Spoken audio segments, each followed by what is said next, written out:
Hey!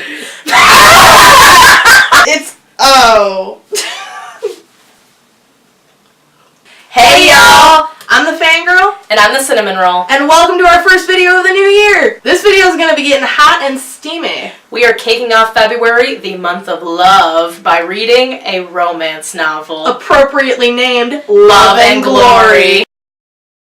So let's jump right in and let's read what this book is actually about. I will be reading as the wild southern beauty with my fan for the Fangirl.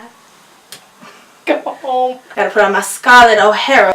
When her fiance broke their betrothal, Southern Belle Susanna Butler secretly relished her regained freedom. But Naval Lieutenant Terry Armstrong, a disturbingly handsome stranger, apparently believed a woman needed a man in times of war. Susanna was outraged by his offer of marriage. Her honor didn't need protection, especially from a bold as brassy Yankee. Oh, perish the thought. Them damn Yankees. Why can't we beat him? He's out, you say. He's out, you say. Yet Terry seemed to know her every innermost desire. Terry the telepath. But with his heated caress and conquering embrace, he had no shame in making her feel like no other man ever had before. Oh, bless my heart. I am now playing the tall, dark soldier. Though dressed in Yankee blue, Terry Armstrong was a southerner to the core. And we're from Michigan and it shows. And like all southern gentlemen, he had a fine appreciation for southern spitfires, which is exactly what Miss Susanna Butler was. When he first met the bewitching beauty, she was running wild and free in Charleston. Though there was no denying her breathtaking charms, he soon was captivated by her reckless nature that ran as deep as his own. Here was a woman meant to be tamed. What? And tame her he would, with passion-drenched kisses that would inflame her body with a burning desire that could only be quenched by nights of sweet southern loving. Oh, God. Chapter 1, already regretting this. I mean, like, just in the first line, it's funny to me because it says, like, she was certain her life was in control until the minute it wasn't. Well, it's always fine until it isn't. Yeah. Like the first paragraph, the Civil War breaks out right when her life is going well. So yeah, that's gonna throw her life into immediate turmoil. As it did with millions of other people in the South. Not everything is about you, Susanna. Her life was thrown into chaos for two reasons. Number one, the war. And number two, she encounters a one Terrence Terhune Armstrong, an irresistible charmer, a magnificent ravisher, an agent provocateur.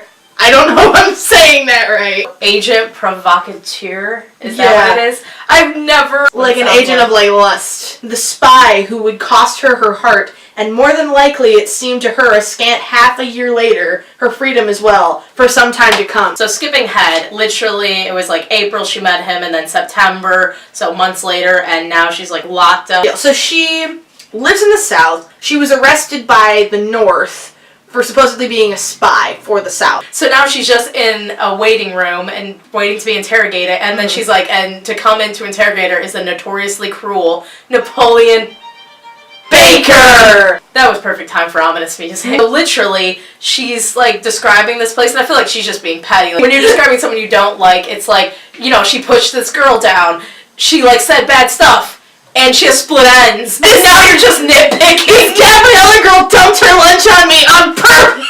So she says that this aging structure has been turned into a military prison infested, I've heard, with informers, brave secessionist fortitude, and bedbugs. Like, the Union soldiers took it over, so now it's shit. And she's writing it all down in her personal diary. Yeah, they gave her apparently a lot of paper. I hope later in the book someone gets this. It's like, instead of interrogating her, steal her diary. It's all just written down now. It's right there. Just get through all the stuff about the strong man that she likes, and you'll get all the secrets you want. Yeah, so as she's throwing major shade on this place, so she's saying, even though its windows are barred and its like brick facade is faded and all that, the southern blood within boils as she's drawing her cloak closer about her. The southern blood boils. Which is the most ominous thing I've heard from, like, just a dainty southern belle in a while. She's much scarier than, like, Napoleon Baker. We're gonna kill all y'all. Viva la resistance! Your southern villain persona is on point. That was nice. This says I have, like, such an issue. I've been told he's a dastardly scoundrel, not above using deplorable procedures to extract information from the prisoners he holds in solitary confinement in the old Capitol Annex, Carroll Prison. So descriptive. She said that all aloud to one person? Yeah. It's so long. It's too many words. This book has 1 million run-on sentences and we're only in the first chapter. This author makes Stephanie Meyer look good! Joyce Myrus? You can't write. But that's none of our business. Yeah. What does our main protagonist look like? She has a confident expression and coppery red hair that appeared to the superintendent and his loitering officers a blazing banner of defiance. I write in the hope that those who later pursue this little document is a whole diary, will read between the lines. I don't get that line though, read between the lines. You're writing everything, there's nothing to read between. Yeah. At least this narrative of impudent behavior may save some other woman from the ruinous rewards of blind passion mistaken for true love. So it's a cautionary tale here. Oh man, this is the part we can like relate to. I had some excuse. You must understand that at 26 I had not altogether unhappily accepted my state of single blessedness. All the single ladies say, hey. Yes, with no husband and babies to consume my time. That's pretty accurate of like this day and age. Admirable. She does a lot. She's a Jane of all trades, this one. She's trying to help like the suffragette movement. Woo. Yeah. She reads. She runs a plantation. Like she's a teacher, which she keeps secret because she's instructing slaves to read and write. Which is against the law, so she's very reckless. I like her. She's a Spitfire, but she's a rebel. Viva la resistance! Hey. So she's in the middle of thinking, okay, I'll be alone for the rest of my life, but I'll be happy with it. I've got stuff to occupy my time. And then she gets proposed to by like an old childhood friend, Will Chauvenet. Chauvenet. I'm just gonna let that sink in. But he seems like a good guy. Yeah. So she's been like proposed to like 13 times before him, and she's like, nah, it ain't happening. But then, suddenly, comes along what is quoted as the perfect specimen of a man. The warrior, Lieutenant Armstrong. Here she stopped writing and she drifted into a memory. Terry Armstrong was the embodiment of physical manhood Susanna had seen at once. He was tall and long-legged, 6 feet or more. That's really, really redundant. Slim in the waist, narrow in the hip, and his mustaches, plural, and shoulder-length hair were a rich dark brown. Okay, well, we're gonna show you the cover of the book again here. And so, right there, he's clean-shaven!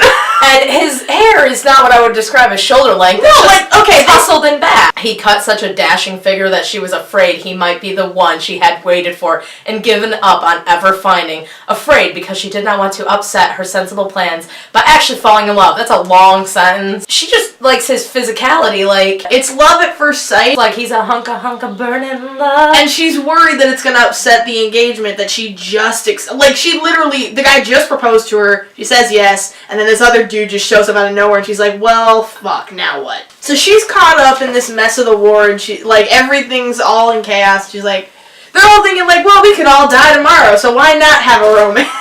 Okay, so he's a naval lieutenant, obviously, the day that South Carolina is seceding. So the Union is splitting up between, the Yankees and the Confederates and all. These guys are splitting up now, and the next time they meet will be in the battlefield. And in the midst of all that drama, she sees him from, like, across the field, and she's like...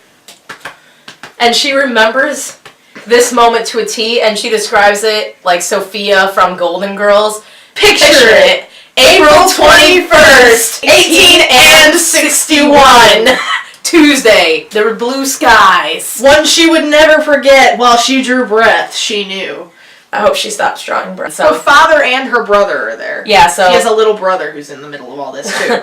Who we will call Simeon. Yeah, the spelling of the name is really weird. We don't know if it's like Simon, Simone. We're calling him Simeon. So she's writing this all in her diary, and in the middle of the writing, she just bursts out saying aloud about her brother. He was a fine, ruddy-faced, innocent youth, then full of life and business. She scares the shit out of the guards that are like watching her until they interrogate her. The fact that she describes him as full of life and business. How are you full of business? Well, it just sounds like a better line than saying, like, full of shit. So we turned from talking about her brother to that day. In all the activity, there was a still point, the manly figure of a naval lieutenant, which drew and held Susanna's glance. Bitches just got hard eyes now. He turned in her direction as if he had felt her eyes going over him. She's literally just gawking at him. Don't worry about your surely to be dead brother or your father. Then he just starts like beelining it towards her. He beelined it towards me, but it's like he didn't make it obvious to anyone else. No. Like that wouldn't be obvious. Weaving in and out of the crowd for this one girl that he's never met. They've never met before. But I just picture him now, like if it's not obvious, like him nonchalantly just being like. But she knew, despite the distraction of music, tears, shouted commands, and all the kaleidoscope chaos of marching men, snapping flags, and restless stamping and snorting horses, that he had seen her too. Hard eyes. Motherfucker. He moved slowly with purpose through a crowd of ladies, and even Susanna was already plagued with a premonition of jealousy. She just saw him, and literally just thinks he's like the hottest thing that ever lived. And he walks through like a crowd of ladies and she's like, oh hell no. This man means literally nothing to you. She is beyond thirsty. I've never met before. It's ridiculous. She's thirsty, man. Whatever. Oh gosh, this line right here though. They were all dressed in their best lustrous bell gowns that day, twirling their parasols, giddy with excitement that was tempered only by vague forebodings of the war's likely cost and shattered lives and lost loves. Like, oh yay! America's splitting in half. They're so giddy and just only the thought of like lost lives and loves hankers them to be like, oh, that's sad. I know the 1860s were more serious than this. This is like the stupidest way to describe a butterfly. They're describing the military men and they say they were gorgeous and gaudy as butterflies. I've never heard a butterfly being called gaudy. Yeah, well, all the other military men look gaudy as butterflies. Not Terry, but uncommonly handsome. And we have a problem with this. Okay, so the way they described his body, I was thinking of like Chris Evans, like broad in the shoulders but really slim waist, like Dorito chest, mustache, and like the dark shoulder length hair. So I'm thinking like the New World era Colin Farrell face and Chris Evans Captain America body. She knew before he uttered a word to her that she had best take care to keep her reserve or she would be lost, totally. Because every hot guy is going to make you totally just lose your head. Yeah, she went from 0 to hard eyes in like 2.5 seconds. How? Oh my gosh, I take a lot of issue with this. But she had too long wished with all her heart in vain for love. No, that contradicts what she said earlier. She said she had despaired of ever doing that. She no longer wanted the turmoil of love. Couple pages later, man, like finally the love's come along that she always wanted. See, again, she's just like, she turned down every guy until Will came along.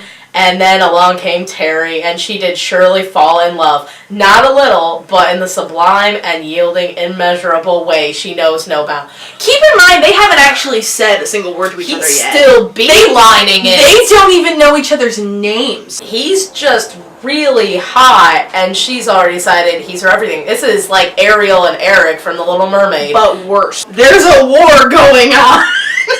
Hey. Priority. He's arrived to her. Oh god, okay. His first words, man. What? That's so presumptuous! Yeah, no, literally the first words out of his mouth, like, not what's your name, not hello miss, not, are you okay? May I call on you? First words out of his mouth. And remember, she's a lady of high standing and he's a lieutenant in the Navy. This is like going up to somebody you've never met before and saying, Netflix and chill. So it's like Mad TV, yeah. Can I have it? Can I have your number? That's so rude.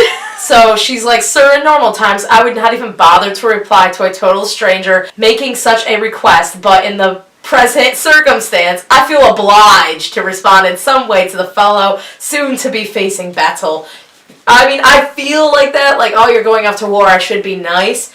But at the same time, though. But literally, as I know, is that this probably just turned her on even more. Like, he didn't approach and be like, hello, right. lady. He's just like, Can I have your number? And she's like, what? But I'm gonna play it coy, but at the same time, she's just like... She is DTF. So she's at first like, I don't know if that's gonna happen. She's like, cause like, you're like a Yankee. Then he's like, nah, babes, like, I am with the Confederate Navy. And she's like, oh! And I'm also not leaving just yet. And she's like, for that case, I will allow you to call. That's literally what she writes. By the way, what's your name? The chapter's almost done. They still haven't exchanged names. And they're already making plans.